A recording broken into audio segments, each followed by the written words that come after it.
Class 12 UP board के प्यारे विद्यार्थियों, स्वागत है आप सभी का शिवम लेक्चरर में। नागरिक शास्त्र का पेपर है जो यूपी बोर्ड एग्जाम 2026 के लिए सबसे ज़्यादा महत्वपूर्ण है। मेरे प्यारे बच्चों, पूरा पेपर एकदम अच्छे से आंसर के साथ आपको बताने वाले हैं, तो आप लोग वीडियो को पूरा अंत तक देखिएगा।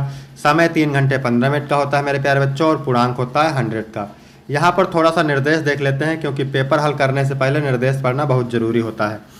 प्रारंभ के 15 मिनट परीक्षार्थियों को प्रश्न पत्र पढ़ने के लिए निर्धारित है। सभी प्रश्न अनिवार्य हैं। प्रत्येक प्रश्न के लिए निर्धारित अंक उसके सामने दिए गए हैं। प्रश्न संख्या 1 से 10 तक बहुविकल्पीय प्रश्न है, और प्रश्न संख्या 11 से 20 तक अति लघु उत्तरीय प्रश्न है, जिनका प्रत्येक उत्तर लगभग 10 शब्दों में देना है। और प्रश्न संख्या 21 से 26 तक लघु उत्तरीय प्रश्न फर्स्ट हैं, जिनका प्रत्येक उत्तर लगभग 50 शब्दों में देना है। प्रश्न संख्या 27 से 30 तक लघु उत्तरीय प्रश्न सेकंड है, जिनका प्रत्येक उत्तर लगभग 100 से 125 शब्दों में देना है। प्रश्न संख्या 31 से 32 दीर्घ उत्तरीय प्रश्न है, जिनका उत्तर आपको 250 शब्दों में देना है। चलिए शुरू करते हैं। सबसे पहले बहुविकल्पीय प्रश्न। इसमें मेरे प्यारे बच्चों पहला क्वेश्चन है, निम्न में से किसने सर्वप्रथम खुले द्वार की नीति अपनाई? ठीक है, चीन ने, दक्षिण कोरिया ने, जापान ने, भारत ने। तो निम्न में से किसने सर्वप्रथम खुले द्वार की नीति अपनाई? तो चीन देश ने सर्वप्रथम खुले द्वार की नीति अपनाई। इसके बाद क्वेश्चन नंबर 2 है, स्वाधीनता से पहला बांग्लादेश किस देश का हिस्सा था? पाकिस्तान का, भारत का, चीन का, श्रीलंका का? तो स्वाधीनता से पहला बांग्लादेश पाकिस्तान का हिस्सा था। ए ऑप्शन करेक्ट हो जाएगा। इसके बाद मेरे प्यारे बच्चों प्रश्न नंबर 3 है, निम्नलिखित में से किस देश के पास विशेष अधिकार वीटो पावर नहीं है? जापान के पास, चीन के पास, ग्रेट ब्रिटेन के पास, फ्रांस के पास। तो जापान के पास वीटो पावर नहीं है। निम्नलिखित देशों में से कौन एक सुरक्षा परिषद का स्थायी सदस्य देश नहीं है? संयुक्त राज्य अमेरिका है, रूस भी है, चीन भी है, भारत नहीं है। तो बी ऑप्शन करेक्ट हो जाएगा। इसके बाद मेरे प्यारे बच्चों अगला क्वेश्चन है, 11 सितंबर 2001 को किस देश पर आतंकवादी हमला हुआ था?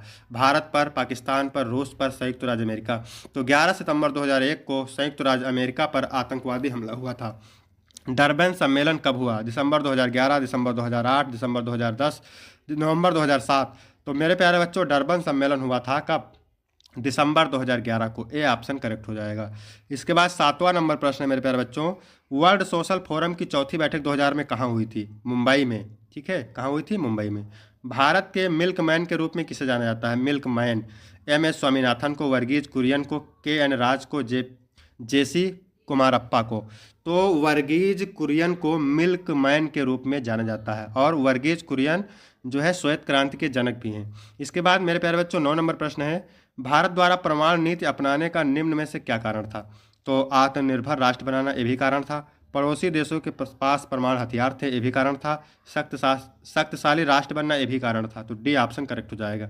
भारत में गरीबी हटाओ का नारा किस प्रधानमंत्री ने दिया था? श्री VP सिंह ने, इंदिरा गांधी ने, संजय गांधी, सोनिया गांधी? तो यहाँ पर इंदिरा गांधी ने दिया था। ठीक है, भारत में गरीबी हटाओ का नारा इंदिरा गांधी ने। इसके बाद अति लघु उत्तरीय प्रश्न है, उत्तर आपको 10 शब्दों में देना है, यानी एक वाक्य में 2 नंबर का होता है। मिश्रित अर्थव्यवस्था क्या है? तो मिश्रित अर्थव्यवस्था में निजी और सार्वजनिक क्षेत्र सह अस्तित्व में रहते हैं। इसके बाद मेरे प्यारे बच्चों 12 नंबर प्रश्न है, क्या कह रहा है, संयुक्त राष्ट्र संघ का वर्तमान महासचिव कौन है? तो संयुक्त राष्ट्र संघ के वर्तमान महासचिव हैं एंटोनियो गुटेरेस। उन्होंने 1 जनवरी 2017 को यह पद संभाला था। वामपंथ क्या है? तो वामपंथ एक राजनीतिक विचारधारा है जो आर्थिक और सामाजिक समानता के लिए संघर्ष करती है।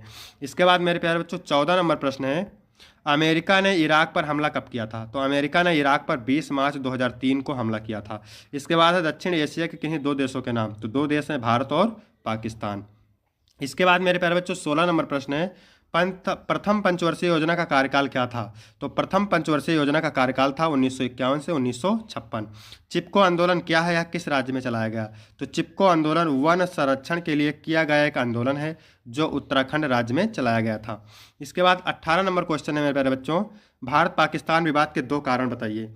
तो मुख्य कारण है, भारत पाकिस्तान के विवाद के 2 मुख्य कारण हैं। पहला है कश्मीर का विवाद। इसमें कश्मीर पर दोनों देशों के बीच लंबे समय से चल रहा विवाद शामिल है। धार्मिक और क्षेत्रीय भिन्नता, इसमें सांस्कृतिक और धार्मिक भिन्नता के कारण मतभेद है। इसके बाद में 19 नंबर प्रश्न है मेरे प्यारे बच्चों, वर्चस्व शब्द का अर्थ स्पष्ट कीजिए। तो वर्चस्व का अर्थ होता है दूसरों पर अपनी शक्ति या प्रभाव बनाए रखना। इसके बाद मेरे प्यारे बच्चों 20 नंबर प्रश्न है, किन्हीं 2 देशी रियासतों के नाम लिखिए जिन्होंने स्वतंत्रता के बाद भारत में विलय का विरोध किया। तो 2 देशी रियासतों जिन्होंने स्वतंत्रता के बाद भारत में विलय का विरोध किया वो हैं जम्मू कश्मीर और हैदराबाद। इसके बाद मेरे प्यारे बच्चों लघु उत्तरीय प्रश्न फर्स्ट है, उत्तर आपको 50 शब्दों में देना है। 21 नंबर क्या कह रहा है, संपूर्ण क्रांति पर एक संक्षिप्त निबंध लिखिए। संपूर्ण क्रांति भारत के नेता जयप्रकाश नारायण द्वारा चलाया गया एक आंदोलन था जो 1974 में छात्रों, किसानों और मजदूरों के समर्थन से शुरू हुआ था। यह आंदोलन भ्रष्टाचार, गरीबी, बेरोजगारी और अन्य सामाजिक आर्थिक समस्याओं के खिलाफ उठ खड़ा हुआ था। इसकी प्रमुख मांग थी लोकतांत्रिक प्रणाली में व्यापक सुधार और भ्रष्टाचार मुक्त शासन की स्थापना। इसके बाद मेरे प्यारे बच्चों 22 नंबर प्रश्न है, भारतीय जनसंघ की विचारधारा क्या थी। तो भारतीय जनसंघ की विचारधारा भारतीय संस्कृति, धर्म और राष्ट्रवाद पर आधारित थी। यह पार्टी सांप्रदायिकता, हिंदू राष्ट्रवाद और स्वदेशीकरण को बढ़ावा देती थी। इसके नेताओं ने धर्मनिरपेक्षता के बजाय धार्मिकता को भारतीय समाज की बुनियादी धारा माना।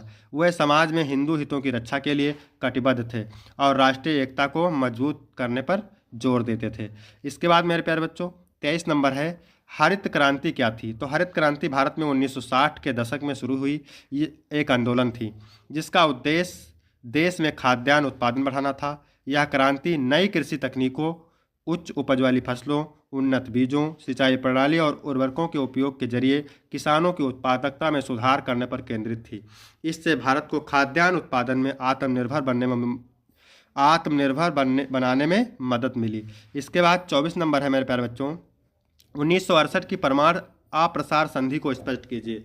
तो 1968 की परमाणु अप्रसार संधि एनपीटी एक अंतर्राष्ट्रीय समझौता है जो परमाणु हथियारों के प्रसार को रोकने के लिए बनाया गया था। इसके तहत 5 देशों को ही परमाणु हथियार रखने की मान्यता दी गई, जबकि अन्य देशों को उन्हें ना बनाना या उनका परीक्षण नहीं करना है। इसके बाद 25 नंबर है, क्या कह रहा है, अंतर्राष्ट्रीय मुद्रा कोष के प्रकार। तो अंतर्राष्ट्रीय मुद्रा कोष के मुख्य कार्य निम्न हैं। पहला है सदस्य देशों को वित्तीय सहायता प्रदान करना। दूसरा है मुद्रा स्थिरता और वैश्विक आर्थिक सहयोग को बढ़ावा देना। तीसरा है आर्थिक सलाह और तकनीकी सहायता देना। चौथा है सदस्य देशों के भुगतान संतुलन में मदद करना। पांचवा है वैश्विक वित्तीय संकटों से निपटने में सहायता करना। इसके बाद है 26 नंबर प्रश्न, क्या कह रहा है, पृथ्वी सम्मेलन पर एक संक्षिप्त टिप्पणी लिखिए। तो पृथ्वी सम्मेलन 1992 रियो डी जेनेरियो ब्राजील में हुआ था। यहाँ जहाँ दुनिया भर के देशों ने पर्यावरण और विकास के बीच सामंजस्य बनाने पर विचार विमर्श किया। इस सम्मेलन ने जलवायु परिवर्तन, जैव विविधता और सतत विकास के लिए वैश्विक कार्यवाही की दिशा तय की। इसके बाद मेरे प्यारे बच्चों लघु उत्तरीय प्रश्न सेकंड है, उत्तर आपको 100 से 125 शब्दों में देना है और प्रत्येक प्रश्न 6 अंक का है। ठीक है, तो 27 नंबर क्या कह रहा है, आप किस आधार पर कह सकते हैं कि वैश्वीकरण भारत के हित में है। तो वैश्वीकरण भारत के हित में माना जा सकता है क्योंकि इससे भारत को अंतर्राष्ट्रीय बाजारों तक पहुंच मिलती है, जिससे व्यापार बढ़ता है और अर्थव्यवस्था मजबूत होती है। यह वैश्विक तकनीकी प्रगति और निवेश के लिए अवसर खोलता है, जिससे भारत में रोजगार के नए अवसर पैदा होते हैं। इसके साथ ही वैश्वीकरण ने भारत को विश्व स्तर पर अपनी उपस्थिति दर्ज कराने का मौका दिया है, जैसे कि सूचना प्रौद्योगिकी और सेवा क्षेत्र में बढ़ती प्रतिस्पर्धा है। यह भारत को वैश्विक आपूर्ति श्रृंखलाओं का हिस्सा बनने का अवसर भी प्रदान करता है, जो देश की आर्थिक वृद्धि में योगदान करता है। इसके बाद मेरे प्यारे बच्चों 28 नंबर प्रश्न क्या कह रहा है, शीत युद्ध की समाप्ति के क्या कारण थे। तो शीत युद्ध की समाप्ति के प्रमुख कारण निम्न हैं। पहला है आर्थिक संकट। सोवियत संघ की अर्थव्यवस्था कई वर्ष तक भारी सैन्य व्यय और अन्य कारणों से कमजोर हो गई, जो उसके पतन का मुख्य कारण बनी। दूसरा है प्रतिस्पर्धा और दबाव। अमेरिका के नेतृत्व वाली पश्चिमी शक्तियों और नाटो के साथ लगातार सैन्य और आर्थिक प्रतिस्पर्धा ने सोवियत संघ को कमजोर किया।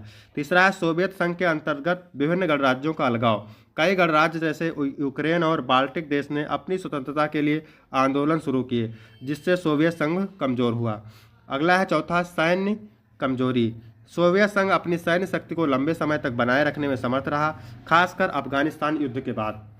इन सभी कारणों से मिलकर सोवियत संघ को अंततः कमजोर कर दिया और शीत युद्ध का अंत का मार्ग प्रशस्त हो गया। इसके बाद मेरे प्यारे 29 नंबर प्रश्न क्या कह रहा है, महाराष्ट्र में दलित पैंथर्स की भूमिका की विवेचना कीजिए। तो महाराष्ट्र में दलित पैंथर्स की क्या भूमिका है, लिखिए। दलित पैंथर्स एक सामाजिक राजनीतिक आंदोलन था जिसकी शुरुआत 1972 में महाराष्ट्र में हुई थी। इस आंदोलन ने दलितों के अधिकारों की रक्षा करने, उनके उत्पीड़न के खिलाफ आवाज़ उठाने और सामाजिक न्याय की लड़ाई लड़ने का काम किया। दलित पैंथर्स ने जातिगत भेदभाव, छुआछूत और गरीबी के खिलाफ संघर्ष किया। आंदोलन ने दलित समुदाय को एकजुट कर सामाजिक और राजनीतिक ताकत के रूप में पहचान दिलाई। उन्होंने समाज में न्याय की मांग को लेकर रैलियां, प्रदर्शन और सांस्कृतिक आंदोलन किए।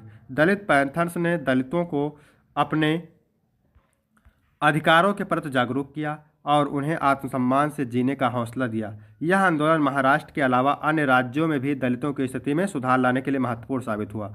इसके बाद 30 नंबर प्रश्न है मेरे प्यारे बच्चों, नक्सलवादी आंदोलन के उद्देश्य का वर्णन कीजिए। तो नक्सलवादी आंदोलन का उद्देश्य मुख्य रूप से गरीब किसानों, आदिवासियों और मजदूरों को उनके अधिकार दिलाना था, जो वे भूमिहीनता, शोषण, गरीबी और सामाजिक अन्याय के कारण खो चुके थे। इसके अतिरिक्त नक्सली आंदोलन ने भूमि सुधार, सरकारी नीतियों में बदलाव, गरीबों के लिए आर्थिक मौके और न्यायपूर्ण वितरण प्रणाली की मांग की। यह आंदोलन व्यवस्था में आमूलचूल बदलाव लाने की दिशा में काम करता है, ताकि सामाजिक असमानता, वर्ग भेद और शोषण को समाप्त किया जा सके। नक्सली आंदोलन के पीछे मुख्य विचार था कि समाज में निहित असमानता और अन्याय को समाप्त करने के लिए हिंसक और सैन्य संघर्ष किया जाए। इसके बाद मेरे प्यारे बच्चों दीर्घ उत्तरीय प्रश्न है, ठीक है, 250 शब्दों में उत्तर देना है। 31 नंबर है, दक्षिण पूर्वी एशियाई राष्ट्रों का संगठन का उद्देश्य एवं उसकी भूमिका का मूल्यांकन कीजिए, अथवा सोवियत व्यवस्था के मुख्य विशेषताएं बताइए। इसके बाद 32 नंबर प्रश्न है, 1975 में आपातकाल की घोषणा संविधान के किस अनुच्छेद के अंतर्गत की गई थी? इसके कारण और प्रभाव की व्याख्या कीजिए, अथवा द्वितीय विश्व युद्ध के परिणामों की व्याख्या कीजिए। तो यहाँ तक वीडियो कंप्लीट होता है मेरे प्यारे बच्चों। वीडियो अच्छा लगा हो तो वीडियो को लाइक करें, चैनल को सब्सक्राइब करें, शेयर करें और कमेंट करके जरूर बताएं कि वीडियो कैसा लगा। धन्यवाद।